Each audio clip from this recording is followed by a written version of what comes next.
Juru bicara atau jubir gugus tugas penanganan COVID-19 Kabupaten Musirawas Utara, Susyanto, turut merilis orang tanpa gejala atau OTG positif COVID-19 berinisial DW, 40 tahun, warga Kabupaten Muratara. Kepastian hasil OTG positif itu berdasarkan hasil rapid test Rumah Sakit AR Bunda Lubuk Linggau, dan hasilnya akan ditindaklanjuti tes selanjutnya.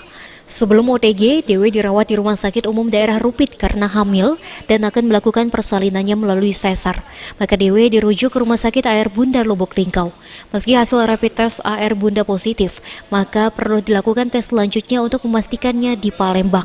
Dalam mengantisipasi penyebaran COVID-19, seluruh tenaga medis dan keluarga OTG DW dilakukan karantina di Hotel 929 Lubuk Linggau, yaitu sebanyak 27 orang.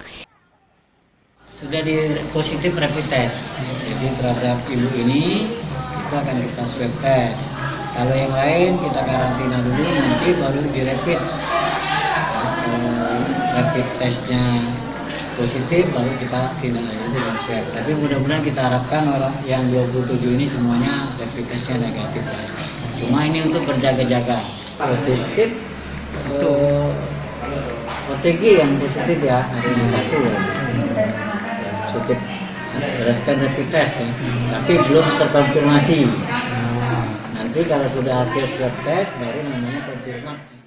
Kemudian untuk riwayat DW tidak ada perjalanan jauh, namun ia membuka warung di pinggir jalan. Jadi kemungkinan tertular COVID-19 dari orang yang berhenti. Adi Arianza, Pol TV.